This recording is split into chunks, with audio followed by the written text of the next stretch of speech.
Coming up on this episode of Hip Hop Now podcast, legendary rapper Kool G Rap says that no rapper with Ghostwriters will ever be in his top 5 of all time. My review of Logic's latest album, Everybody. And DJ Premiere worked on a couple of songs for Kendrick Lamar's Damn album, but they didn't make the cut. Where they at, man?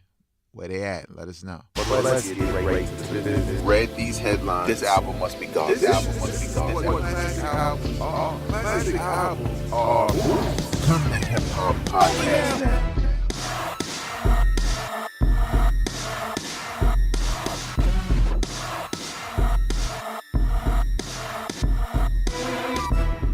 What up, y'all? I am Vegas, and you are listening to Hip Hop Now Podcast right here on Death Star Radio, DSR.FM, and SoundCloud.com/HipHopPolitic, where the hop and the politic share the P. Please know that you can follow me on social media, that being Instagram, Twitter, or Snapchat, at VegasWorldINC, at VegasWorldINC. Now, again, if Facebook is all you do, Facebook.com/hiphop right now. That's what you put in the web address.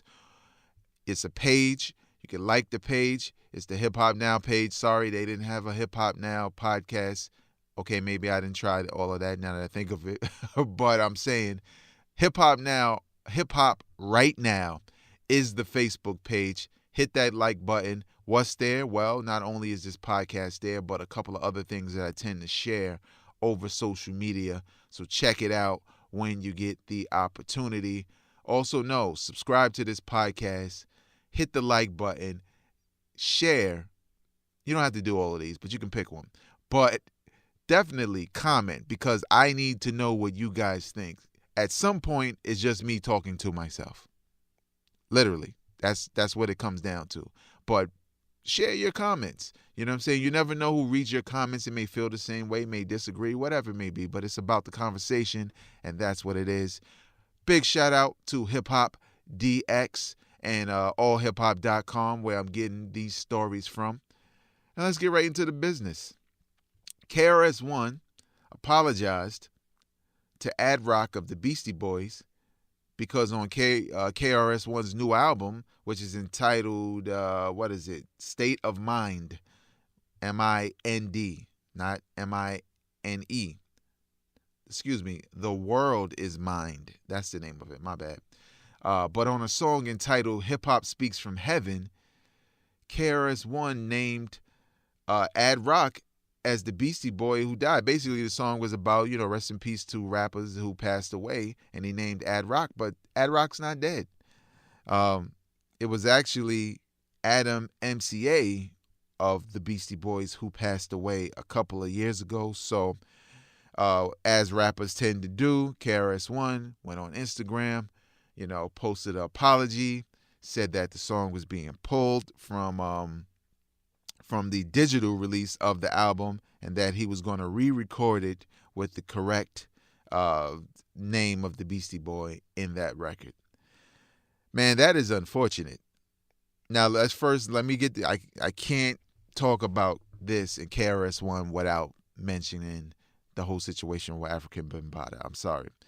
I don't take anything away from Afrika Bambaataa and what he's done for hip-hop. I don't take anything away from KRS-One and what he's done from hip-hop.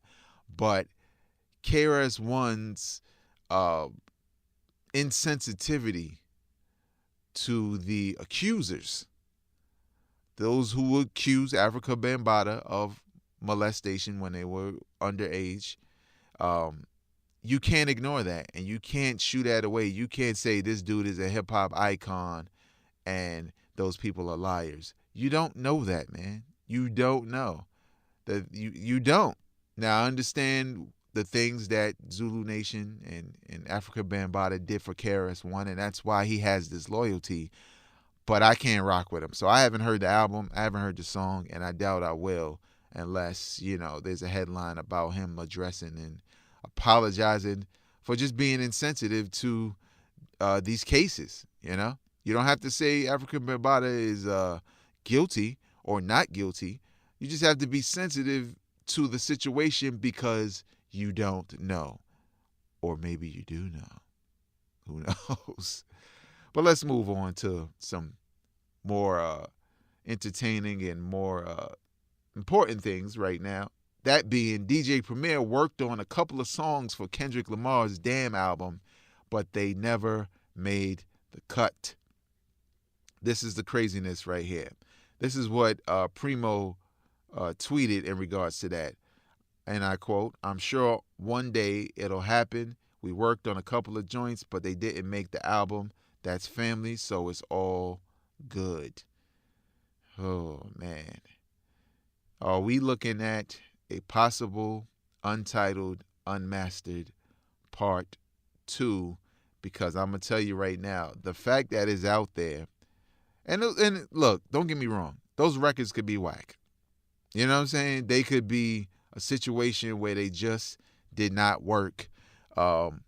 Maybe not for the album, or maybe they didn't come out the way, they wanted to. Maybe, I don't know. It could be a different, I like the album the way it is, so it doesn't need those premiere tracks on it. I like it exactly the way it is. But will I take an untitled, unmastered that features some of those records on there? And depending on how many they did, maybe Premier is and I'm not trying to be corny, but maybe he's the premier producer of it. Like, let's say they did 6 joints together. Put that out. Premier and Kendrick Lamar, unmastered, untitled. That would be pretty dope. Think people would eat that up, or maybe not. Who knows? Speaking of Kendrick Lamar, he took a picture with The Game, and people figured, he took a picture in a restaurant with The Game, and people basically figured, Kendrick Lamar is going to be on The Game's album. Now, if you don't know, The Game said that this upcoming album will be his last. The album is called West Side Story. He's retiring, and I believe he's also going to serve some time, and maybe that's the reason why he's saying it's going to be his last album, because this is how he's feeling about basically going into prison for whatever. Game has been in the news for a lot of the stuff, and actually I lost track, to be honest. But I will say this. Game has a lot of dope albums that I think you should check out. It's not just name dropping. That's kind of over with. Trust me. But especially his last album. His last album, again, I had that in my top 5 of 2016. But, when I'm going to tell you right now, you know this. When rappers are facing jail time, doesn't matter how much, and they think anything can happen. I could never come out. I could die in jail. I could be a different person. Whatever it may be, when they go to jail, right? If they recorded music right before, it is literally their best music ever. Now, I know some of you new cats feel like getting shot was the thing, and that would sell records, and now you hear me say this, and you start thinking about those albums. Think about them albums, man. Me Against the World with Tupac, Beanie Siegel's album, the Becoming, his best album to me, hands down, right before he went to prison. I think Pimp C did that UGK album, Underground Kings, after he came out. I can't remember. I think a lot of that was recorded before he went to jail too, but it was Flames.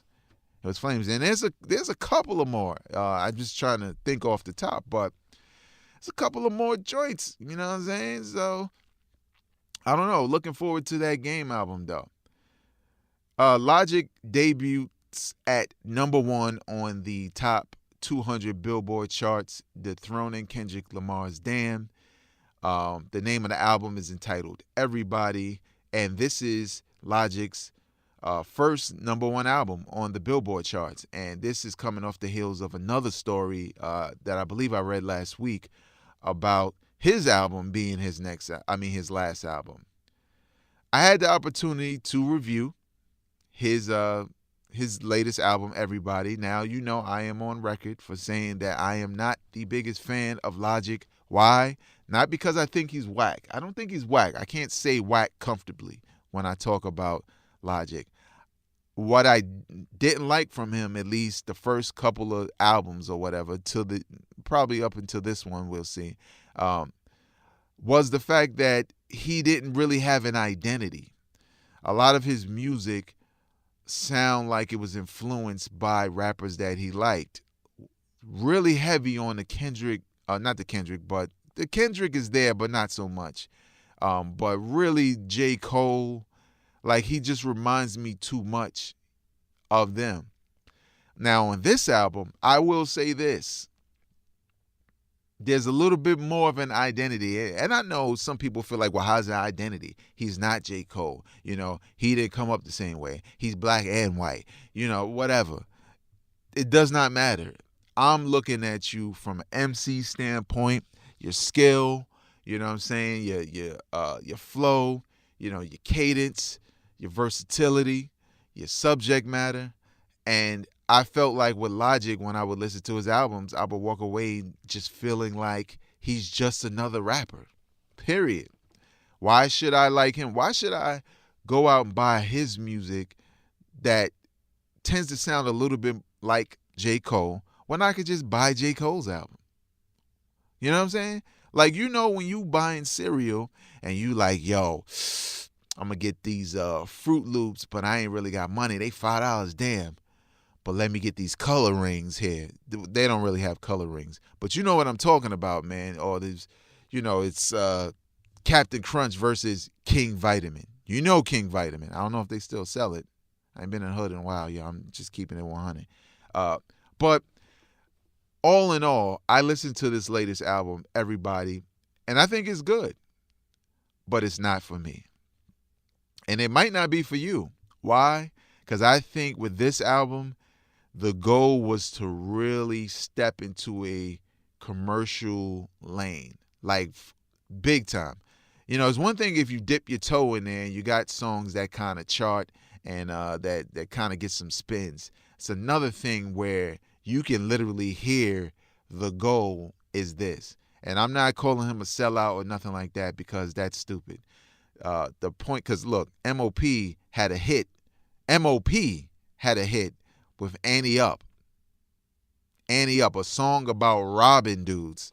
So just because you get spins, that doesn't mean you sold out. But I feel like with this album, it's more in that lane of trying to have different sounds and different looks for different audiences. And those audiences aren't necessarily the hip-hop community. And when I say hip-hop community, I'm talking about people who care about lyrics and concepts and schemes and styles. And they don't have to be all technical. They can be as simple as possible, but if you're firing on all cylinders in regards to, you know, how you execute that, hip-hop heads will respect it. And I feel like lyrically, well, let me say flow-wise with Logic on this album, he's there. He sounds comfortable.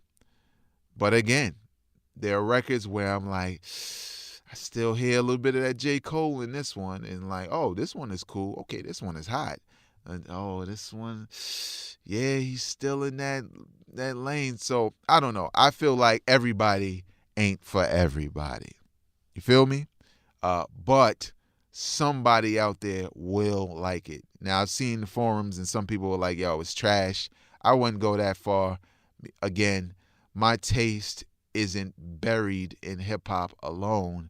So if I like certain records that Drake makes that aren't really hip-hoppy or Kendrick or even J. Cole, I can't, you know, just put up this gate of rules for Logic just because I didn't really care for his previous work. So I'll say, you know, check it out. I wouldn't say go out and buy it straight off the bat, but I think you should definitely at least preview it to see if you like it because it's different. It's for commercial, honestly. It's for the pop charts, which he was number one.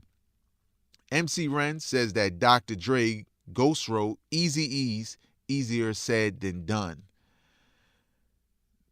Dr. Dre actually wrote a song, y'all. He said this in an interview. Let me see. I had the quote somewhere.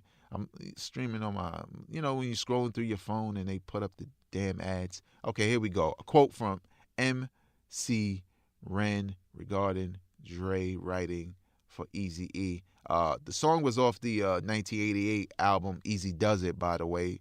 The song entitled Easier Said Than Done, and this is what Ren had to say. I quote, "What's crazy about that song too is Dre had a lot of people write for him, but Dre wrote that record. All the lyrics on that song, he wrote them. I added the he wrote them part. It's surprising, surprising but not surprising. Let's keep it 100. The song is not that difficult to write or recite or memorize. But Dre is not one who is known for writing anything, to be honest. He's just not the guy that's known for doing that. So it's surprising, but it's also dope because that was one of Eazy-E's solo hits. And Dre wrote the lyrics. Dre was the ghostwriter. Y'all know Eazy-E didn't write no rhymes. Remember Designer and how he tweeted FNY Radio? Well, he appeared on NY Radio recently, and he said he had a crybaby moment, which I kind of figured it was. He probably was sitting there like we all do, turn on the radio, hear a million songs that are the same.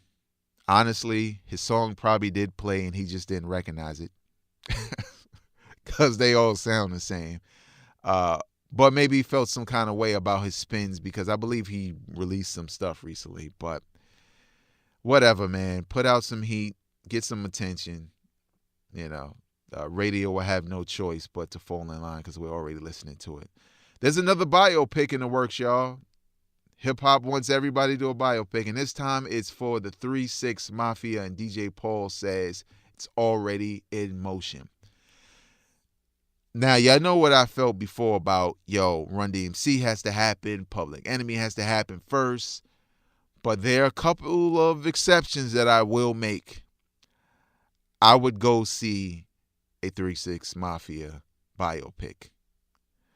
The stories that they've told in interviews alone would make their records would sell through the roof if they put out a movie. And I'm not lying. I'm not a dude who owned every 3-6 Mafia album.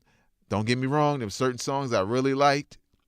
But I'm telling you right now, the stories that I just heard in interviews alone, only interviews, would make for an excellent movie. A diverse movie also, because remember, this isn't just a group of dudes like, NWA. Gangsta Boo was a part of that.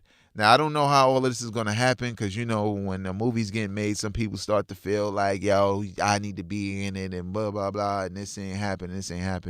And sometimes that takes away from the movie and the project being a little authentic because, certain people are missing. Like in the NWA movie, how, Arabian Prince wasn't really acknowledged. Neither was Michelle A. They might have had a character in there, but it wasn't outwardly like this is Michelle A. and she had lines and Dre is swinging on her and stuff like that. Look it up. You'll figure out what I'm talking about with the swinging on part. But I'm not going to lie, man. I'm kind of looking forward to a 3-6 Mafia movie. I got to see trailers and stuff like that because I'll say this about the whole Tupac movie. I'm not as excited as I was when the NWA movie was coming out. Because when the NWA movie was coming out, that trailer was crazy. That trailer made you want to go to the movies. Because it felt like NWA, but it felt like NWA's music makes you feel. When you hear them say Straight Outta Compton, and you hear them Dre beats, it sound like riot music. And then Ice Cube is angry. All of them are angry, pointing at you a million times in the video because they talking to you. You know what I'm saying? Straight Outta Compton, crazy mother. Like, you know what I'm saying? They talking to you. And the trailer felt like that. So that made me like, I was interested, but now I got to see this. Same thing with 3 6 Mafia. I need them to take whatever their most popular record is, which is probably the joint they won an Oscar for, to be honest. But I like sipping on some scissor herb. Show that. I know that won't make for a good trailer. That was their song, right? Yeah, I think so. But they gotta knock it out the park, and I don't feel like with the Tupac movie, it's doing that. I think in some cases it's showing way too much. Like there was a point where they were showing way too little, too many slow camera shots, blah blah blah, and then it almost looked like there's too much going on. Now I ain't gonna front. I was a little bit hyped when because and maybe I'm reneging a little bit. There's the one trailer where you feel like they're going through the timeline. So you see Tupac in New York when he was a kid. You see Tupac in B-More when he was out there. You see Juice Tupac. You see him like before he go to jail. You see Death Row Tupac, and then you see that night in Vegas when him snuffing it. Like you start to feel like this movie might be crazy, but I'm still a little on the fence. I just gotta see a little bit more. You know what I'm saying? Because I don't know. I just don't know. Snoop Dogg has an album that actually I believe dropped today. But he was on Jimmy Kimmel, and he was asked, "Who are your top favorite rappers of all time?" And he had this to say: Slick Rick, Ice Cube, and Snoop Dogg. He named himself, which is a cop-out. Come on, Snoop. Give us that third one, man. But nevertheless, I can't argue with all three. I can't say they're my favorite of all. Those three are my favorite. Ice Cube is one of my favorites of all time. Slick Rick is right outside of my top 5, I guess. But Ice Cube mainly because he was a hell of a writer for hip hop. You know what I'm saying? He wrote some dope records. You've seen that No Vaseline part. You see how he dismantled the world's most dangerous crew. But let's keep it going.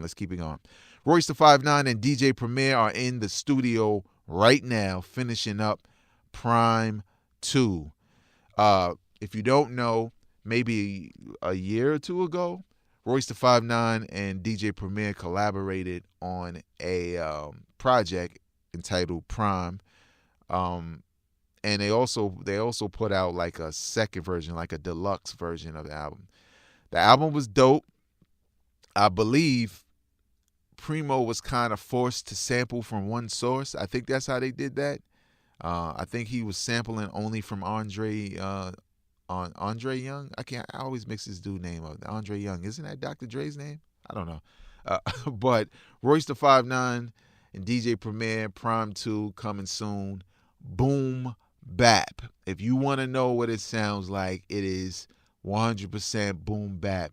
Crazy. Lyrics is just nuts. Pause. And Premier. It's Primo. What else can we say? Another album that was finally dropped, and I just want to mention real quick before I get into this last topic. David Banner finally released his album, The God Box. This album has been coming out, I believe, for 2 years now. He's been promoting it. He was on a BET Cypher. He had a couple of records that was dope. He got some dope messages. I'm really looking forward to hearing it. But I will say some of that hype died down because it just took so long. And I don't know what took so long, but I'm pretty sure it was for a good reason. And lastly, the legendary Kool G Rap is working on an album that features a lot of people. I mentioned it last week. But he appeared on Sirius XM with Sway. And he said that he will never include rappers who use ghostwriters in his top 5. Let's get into some quotes. Here's a quote. "You can't have ghostwriters and claim to be top 5 or top 10. You claim none of that. You're completely out of the game because you're not creating your own material. The top 5s, the top 10s, the top anything is reserved for cats that put in 100% of that work. Writing, thinking of those punchlines, playing with the words, being a real wordsmith. That credit goes to those dudes that put in that work for that. Not nobody that gets it done for them. I can end the show. I can end it right on that. I think Kool G Rap basically summed it up. Like when we say ghostwriting and why you can't be in this particular group, this elite group, that should be the quote. Kool G Rap says you cannot have ghostwriters. Now, on this podcast, I've talked about ghostwriting a lot, and a lot of it came up when, everybody found out that Drake had ghostwriters. Now, I was a little bit on him for it. I ain't gonna front, but I will say the songs that we know that he had ghostwriters for, they didn't really not. Drake could have wrote that. He could have wrote that. Now, again, like Kool G Rap said though, well, if what people liked about that record may not have been maybe it didn't contain any really intense lyricism, but there was certain level of swag that people dug in that record, and that didn't come from Drake. It came from, Quentin Miller. So I agree. But how do you feel? Do you feel that ghostwriters, not ghostwriters, but rappers who have ghostwriters for them, they will never have an opportunity to be considered amongst a top 5 or top 10? I would say yes. Now, we're in 2017, and people have different meanings for top 5s and top 10s. If you go on the DSR, Death Star Radio app, which is available on iOS and Android for free, and you download it, right? When you go to that homepage, you'll see the B-Roll Network. You click on that icon. You'll see videos by myself. I have one series called the One to Flow On series, and I talk about how different people hear music differently. You hear the same music, but you hear it differently. People have different criteria for their top 5 and their top 10, period. They do. Why? Because certain things have more value to them. But when it comes to being a lyricist and an MC, all that goes out the window. All the individuality of your listening goes out the window. The thing that you have to analyze is the lyrical content, the flows, the complexity of it, the swag in it, if you want to go that route, whatever. All these different things. And if it becomes a hit, that's even more on it.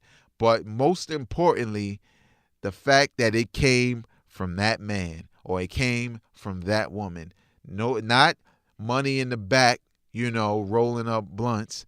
Not, the shorty who go to the store, he still be in the street, so he giving y'all lines. Not them. It has to come from you, the artist, the presenter. Not saying that you can't have a ghostwriter, but you can't talk about being in that upper echelon of MCs if you're not writing your own stuff. That's just how it goes. I'm sorry. You will not get a pass. This is not, No Child Left Behind, where everybody gets a trophy. You do not get a trophy. Go sit in the stands with the rest of the kids and the parents and cheer us on as we write these bars. That was a rant, right? Yeah, I didn't mean to do that. That's going to do it for me for this week. You can follow me on social media at Vegas World INC and like the page soundcloud.com/hiphoppolitic, where the hop and the politic share the P. On the Death Star Radio app, like I said, click on that B-Roll Network. Check out my video series and subscribe to the channel, the B-Roll Network on YouTube. Hip-hop, video games, sports, binge watching, whatever. It's whatever you want. What do you want? It's whatever you want. How do you feel about some of the things I talked about today? Leave your comments in the comment section. Hit that subscribe button. Like the podcast, B. Like it, eh? And most importantly, share it with those who share your same interests in hip-hop, music, and culture. Till next week, y'all. I am not a critic. I'm a fan. Peace. Drop it on the random.